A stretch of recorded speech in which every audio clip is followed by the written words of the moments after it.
Hey buddy, slow down. Kids play in this neighborhood. Easy, easy, buddy.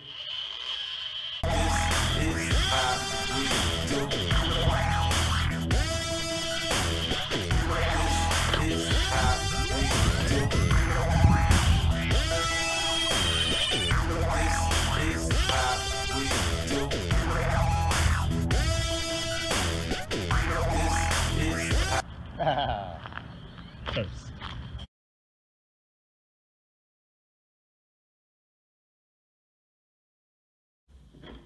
All right, I got the new electronics in, and I'm super happy with the performance.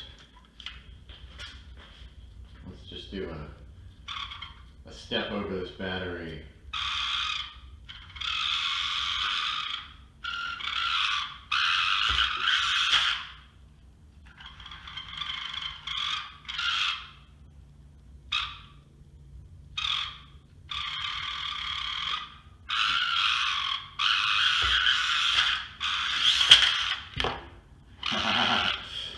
So power-wise, slow control, and it got rid of all that ESC whine. But if you'll notice, it's still pretty loud.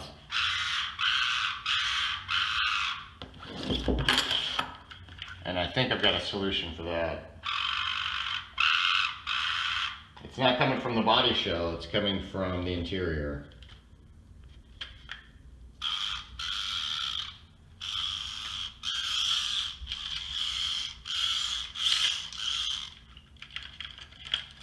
So now we're sitting on the transmission again.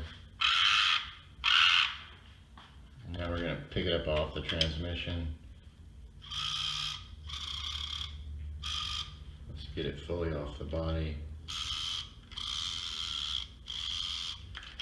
So hopefully I'll be able to fix that, but so far so good.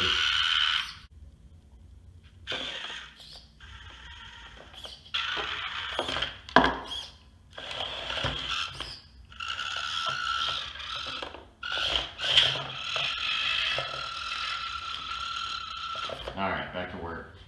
Okay, I've got the unit here trimmed up. You can see I took off quite a bit of length here. And I just cut off the couple that I needed here, the battery and the motor connectors. And then I just cut out a length of that, 3-wire piece. So hopefully this will fit in. I've got my receiver kind of in the back position of where the ESC was, and then I plan on leaning this kind of in that slot in the front between the receiver and the servo. That's because the most headroom under the hood is towards the rear. So with these pins sticking up, and then this guy's going to lean back, and I think that's all going to clear the hood.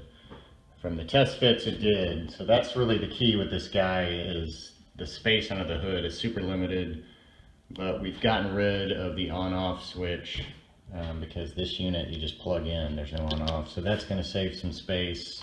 Well, after I've torn this whole damn vehicle apart and put in hush mat on the frame rails and a little bit under over the transmission case, and finally, after a lot of pulling apart and troubleshooting, I found it's my damn motor.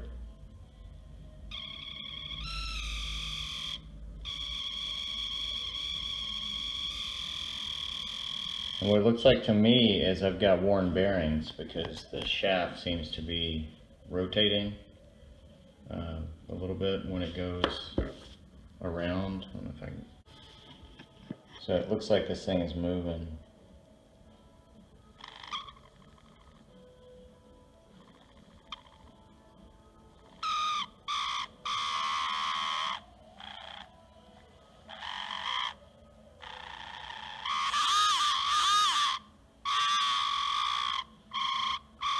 But I can feel a lot of vibration in the can.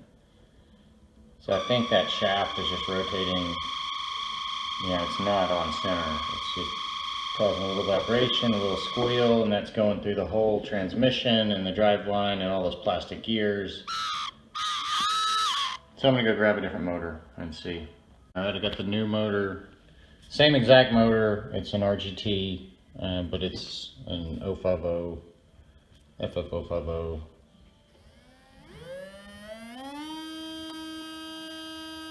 Look at that, super quiet. Let me get it off the table.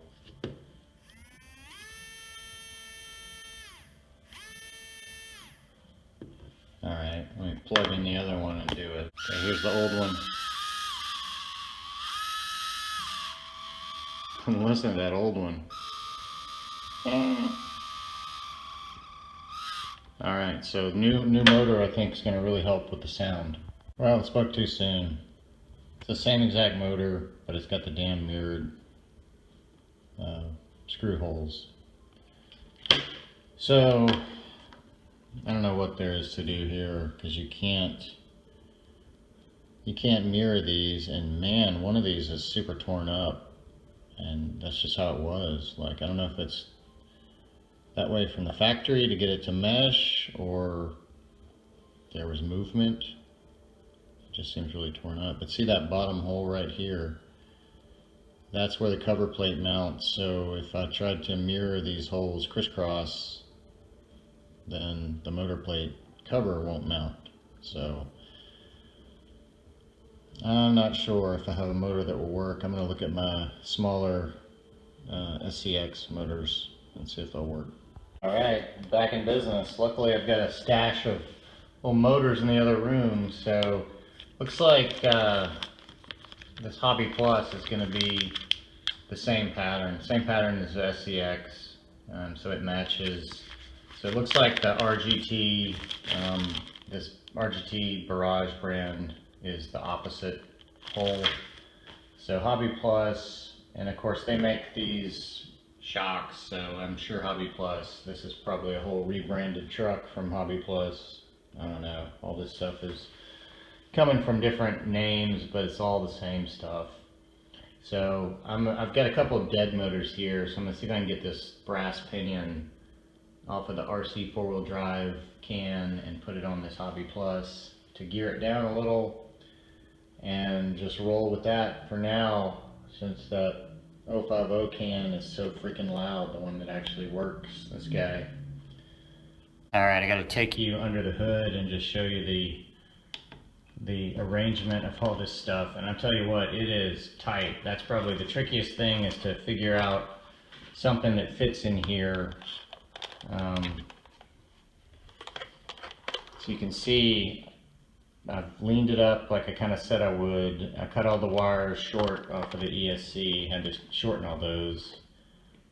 So it kind of leans back on that receiver, and then all the plugs on the receiver coming out that side. So that's kind of the high point there, the back of the hood. But I mean, you really got to kind of stuff this in, and luckily it's got magnets at the front, so that helps it stay down. But I mean, it's, you know, I'm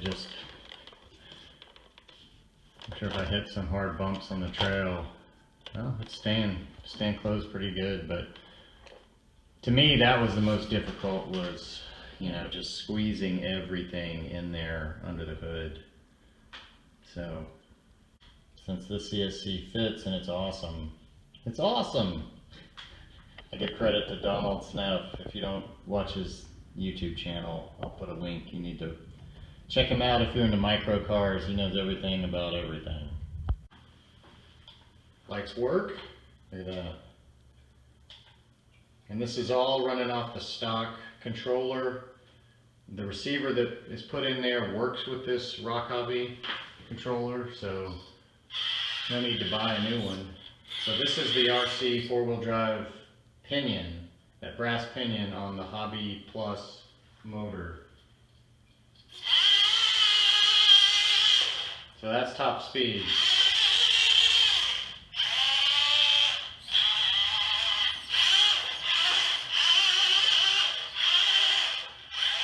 So we are a little bit slower. The noise from the motor is gone. The noise that you hear now is the brass pinion on plastic. And I think I marred the pinion a hair when I was removing it. But it's not the oscillating sound of the motor and, you know, the annoyingness that was, and the ESC whine is totally gone. So at low power, no more whine. None of that. That everybody knows the Katana is known for.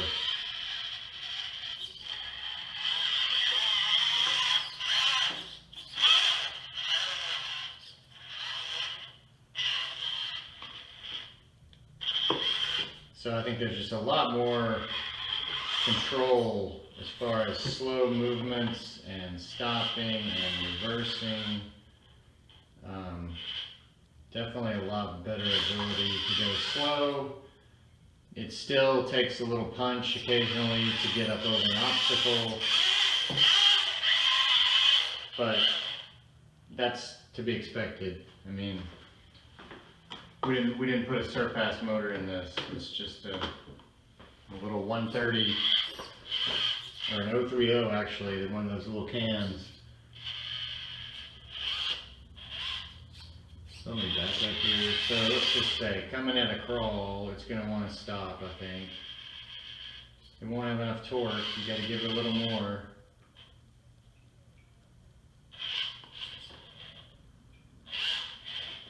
But you can creep it a lot better with the slow crawl than the previous Katana motor would just whine, whine, whine, and then jump. And then you'd be flying over an obstacle.